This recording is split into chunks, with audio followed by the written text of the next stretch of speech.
Hello, beautifuls, вы на канале Twinkie Talks, и я клянусь, сегодня должен был быть видос про игры о вампиризме, но я решила, что перенесу его на 20 числа, потому что там ближе к Хэллоуину и вроде так тематичнее. Так что сегодня у нас снова выпуск игровых новостей, тем более их подкопилось за это время прилично, так что погнали. 28 сентября прошел ПК Gaming Show Tokyo Direct и принес с собой несколько довольно интересных анонсов. Рисованный point-and-click под названием Earth Must Die поведает историю о мстительном-тиране, которому нужно вернуть себе власть. В этой научно-фантастической истории главная роль досталась актеру, известному по Круэлле и «Игре престолов» Джоэлу Фраю. Также игра обещает обилие язвительных комментариев и шуток в британской манере. Проект выйдет на ПК в Стиме, даты релиза пока нет. Майнос — рогалик про Минотавра, который хочет защитить свой лабиринт от людей, и в нем мы поиграем за самого Минотавра, как ни странно, и должны будем создавать и переделывать лабиринты, ставить ловушки, охотиться на тех, кто решились войти в наше убежище. В Steam уже доступна демо-версия игры, релиз будет в 2026 году на ПК. Любимый финский мультик, который создала Туве Янсон, найдет себя в игре Mummy Troll Winter Swarm, где вместе с Мумиком нам предстоит отправиться в зимние приключения. Выглядит игра очень мило и уютно в плане атмосферы и, как по мне, отлично подойдет, чтобы поиграть в нее зимой в пледике и с теплым чаем. Релиз будет в 2026 году. Еще одна милая игра была анонсирована. Это Tanuki Pond Summer. Тут буквально главный герой — это зверек Тануки, который будет развозить посылки и письма. Выйдет она, судя по всему, в конце 2025 года на ПК, Xbox и Nintendo Switch. Farmbotic с бывшим названием Farmatic выйдет с кроссплеем и между платформами в 2026 году. Сама игра от разработчицы и разработчиков House Flipper некоторым показалась такой Stardew Valley в 3D от первого лица. Не могу не согласиться, потому что симулятор фермерства, построек, сборов ресурсов и походов в шахты выглядит похоже, да и тоже довольно уютно. Следующий анонс меня заинтересовал, потому что я люблю всякие creepy, weird игры, и это инди-игра под названием Diving Escape, где некое существо заставляет нас печатать жуткие фразы, чтобы пройти дальше в сюжете. Так сказать, давай сыграем в игру. Буквально. Релиз состоится в 2026 году в Steam. Morbid Metal снабдили трейлером. Это научно-фантастический экшен, где можно будет мгновенно переключаться между 4 ГГ, создавая комбо и комбинируя их способности. Демку его я опробовала еще месяца 3 назад, и удивительно, но мне это показалось неплохим проектом. Также было объявлено, что запуск в раннем доступе состоится позже, чем планировалось, так как команде нужно время для изменений. Сейчас можно подать заявку на плейтест в Steam, или, если хочется просто взглянуть, то оставлю в описании ссылку на свой летсплей с демкой игры. Если вы ищете игры, в которые можно поиграть с близкими, то ваш час настал. Анонсирована многопользовательская игра Task Time, где 8 человек сойдутся в 6 рандомных раундах с заданиями и хаосом. Дата релиза пока нет, и, скорее всего, игра выйдет только на ПК. Новой частью пополнится серия психологических хорроров Broken Lore. Игра под названием Broken Lore Don't Lie, что также является спин-оффом к Don't Watch, повествует о девочке Дзюнко, которая, зависимая от лекарств, теряет связь с реальностью, и границы между нашим и не нашим миром постепенно размываются. Релиз состоится на ПК, PlayStation 5 и Xbox Series. Дата выхода пока неизвестна. Инди-студия Channel 37 рассказала, что их игра-выживалка в океане The Last Caretaker выйдет в раннем доступе 6 ноября. Там мы играем пробудившимся роботом на Земле, что погружена в воду и где гигантские мегаструктуры ржавеют под бескрайним небом. Если меня кто спросит, что я думаю, то я думаю, что мне до усрачки страшно от такого рода игр. Про космос или океан, в общем, то, где есть либо огромное открытое пространство, либо возможность потенциально встретить некое огромное существо. Это чуть ли не единственное, что нагоняет на меня жуть в играх. Любой хоррор взять мне все равно, а вот такое типа условной сабнавтики — это для меня конец. Релиз игры планируется на ПК и консолях, однако точной даты выхода пока нет. Был показан новый трейлер от Хидео Кодзимы экспериментального хоррора OD. Ролик получил название «Нок». В нем можно увидеть актрису Софию Лилис, известной по фильму «Оно». Девушка находится в полупустой комнате, там зажигает свечи, выполняя какой-то ритуал. На фоне слышны стуки и детский плач, а под конец трейлера в комнату заходит некое жуткое существо, и с лицом героини происходят странные метаморфозы. Кодзима в шутку упомянул, что OD — это не будет игра про зажигание свечей, если вдруг вы решили, что это так, а еще геймдизайнер хотел бы объездить места с привидениями по всему миру и даже заснять привидение на камеру, чтобы получить за это награду. 3D-приключение My Little Puppy выйдет в ноябре. Главный герой у нас милый малыш Корги, который сбегает из рая, чтобы найти своего хозяина. И это милейшая, судя по трейлеру, игра с множеством собачек, красивым миром и уютной атмосферой. Она выйдет на ПК, PlayStation 5 и Nintendo Switch. SpongeBob SquarePants Titans of the Tide получила новый трейлер. Неубиваемая, я считаю, вселенная про Спанч Боба в этот раз повествует о противостоянии Нептуна с летучим голландцем, чтобы определить, кто же является истинным правителем Бикини-Ботом. И, конечно, когда все идет не по плану, спасти положение предстоит именно нашему знаменитому Губке Бобу. Кстати, отдельное внимание было уделено ловле медуз на доске для серфинга. Игра выйдет 18 октября на ПК, PlayStation 5 и Nintendo Switch 2. Вчера вышла Little Nightmares 3 и сходу получила смешанные отзывы, где всего 63% положительных из 450 обзоров. Эти данные взяты в день релиза игры 10 октября. Люди считают, что она скорее дополнение, а не полноценная часть. Писали, что в ней нет глубины, что это не особо интересная копия предыдущих частей, и также нет локального коопа, что многим не понравилось тоже. Короче, люди считают, что для своей цены, совсем плохо и прайс завышен. Занятный слух, который обязательно понравится тем, кто любит старый добрый прототип. Есть шанс, что культовый экшен вернется к нам в новом виде. В сентябре игра неожиданно получила обновление в Steam, которое тут же вызвало у людей вопросы. Люди нашли в файлах игры изменения в виде тестовых карт и десятков новых имен в титрах. Инфа про возвращение прототипа ходит не первый день, так что вероятность того, что это кажется правдой и мы увидим что-то новое, не маленькая.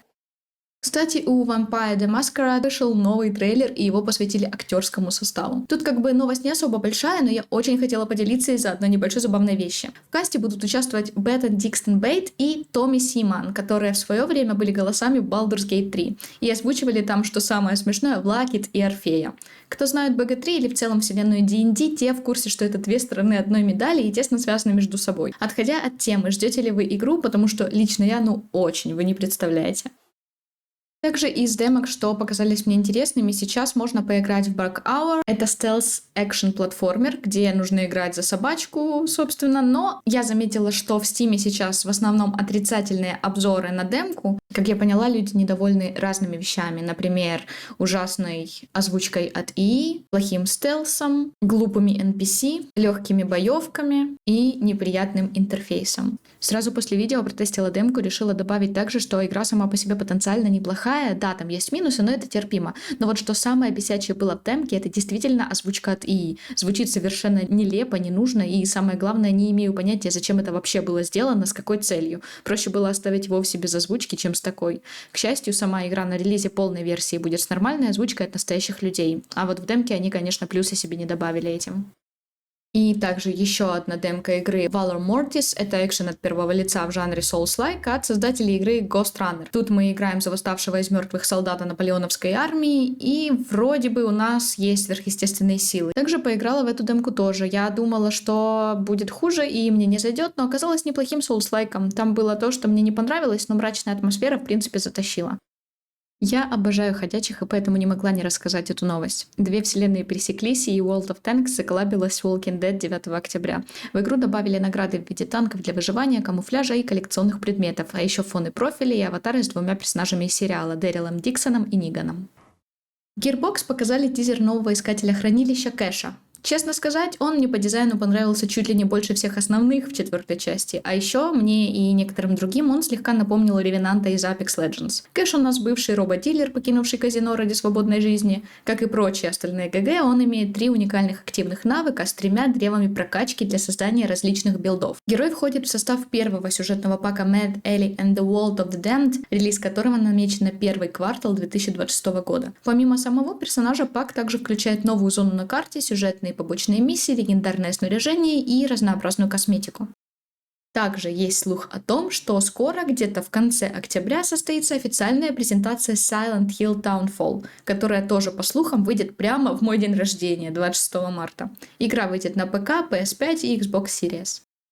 Что касается киноадаптаций, были раскрыты новые подробности каста в грядущем фильме по Resident Evil. Помимо уже объявленных Остина Абрамса и Пола Уолтера Хаузера, в фильме снимутся также Зак Черри, Калли Рейс и Джона Уилсон. Также стоит напомнить, что не следует ждать адаптации истории знакомых персов из игры, это будет история про других людей. Съемки стартуют в середине октября в Праге, а премьера фильма намечена на 18 сентября 2026 года. А теперь новость, которая удивила всех, упав как снег на голову. Electronic Arts выкупил Саудовская Аравия и зять Трампа за $55 миллиардов. В результате сделки EA станет частной компанией, и все ее публичные акции будут выкуплены, и она больше не будет торговаться на бирже. Что самое занятное, принц Саудовской Аравии переименовал свой аккаунт в Steam в «Я купил EA». Люди переживают о будущем, и, казалось бы, куда хуже, но кто знает, что нам ждать. Внедрение ИИ, увеличение микротранзакций, массовое сокращение. Пока ничего не случилось, но кто знает. Лично я считаю, что, несмотря на сюр-ситуации, вряд ли что-то ощутимо поменяется сейчас в уже существующих играх EA. По крайней мере, надеюсь на это. Потому что если станет еще хуже, то это совсем край. Из мелких новостей у нас то, что в Epic Games Store теперь есть функция предзагрузки игр. Платформа на рынке уже 7-й год, а функция появилась только недавно. И таким образом теперь можно скачивать оплаченные игры за 5 дней до официального релиза. Также опция будет доступна не для всех игр. Также касаемо фестов и распродаж. Я уже говорила ранее, но напоминаю еще раз, что с 13 по 20 октября будет Steam Next Fest, недельный праздник будущих новинок, где будут куча демо-версий, трансляций и обсуждений. Из скандалов, ссор и подобных неурядиц в индустрии — это то, что Obsidian временно убрали свои игры из магазинов из-за уязвимости в Unity. Они сообщили об этом в своем аккаунте X, бывшем Твиттере, и подробности проблемы не раскрыты, но было рекомендовано после выхода патча установить обновление перед запуском игры. Уязвимость была установлена в следующих играх, что вы видите на экране. Теперь минутка игр от женщин. Сегодня хочу показать вам Equinox Homecoming от компании Blue Scrub. Всю женскую часть команды вы можете сейчас видеть на экране, их имена и должности тоже. Это милое уютное ММО приключение про лошадок. Тут мы сядем в седло с подругами, и нам предстоит расследовать, как гласит страничка в Steam, мрачную тайну, где каждый след ведет к чудесам и интригам. Тут нужно будет узнать правду об исчезновении матери и внезапной смерти местного жителя. Помимо уже сказанного, также можно исследовать мир, подружиться с лошадьми, участвовать в гонках, и есть кастомизация. Что касается самой игры, сейчас она находится в раннем доступе и может быть слегка сырой, но имеет огромный потенциал. Следующая игра от независимой разработчицы Акиями в соучастии с художницей под ником Профессор Кома — это визуальная новелла Locked Up. Спасибо большое за предоставленный ключ, кстати. Тут у нас приключенческая история в черно-белых тонах с элементами хоррора, где мы познакомимся с героиней и ее милой собачкой, что стали участницами необычных событий, когда однажды пошли в лес за грибами. Да, необычное начало. Новелла небольшая, повествование занимает около 2 часов времени, и сейчас для нее, как я поняла, делают небольшое обновление в виде косметического улучшения графики, дополнительных переводов и возможности выбрать концовку из конкурсной версии. Также я решила добавить пункт различных номинаций и голосований, и прямо сейчас идет голосование на Golden Joystick Awards 2025. Список номинаций вы можете видеть на экране. Голосование для разных номинаций будет открыто до 31 октября. Затем 3 ноября открывается голосование за игру года и будет длиться до 7 ноября. Сама церемония награждения состоится 20 ноября в Лондоне, и забронировать столики уже тоже можно. Свои голоса я уже отдала. Пишите, выбирали ли вы что-то или еще нет. Кстати, за голосование также пообещали выслать бесплатную электронную книгу на выбор из тех, что сейчас на экране. Для этого нужно ввести свою почту и нажать кнопку «Зарегистрировать мои голоса», и потом с вами свяжутся по почте. Ну и на этом все, твинчата. Если вам зашло, подписывайтесь, ставьте лайки. Если нет, то тоже нормально. Всем пока!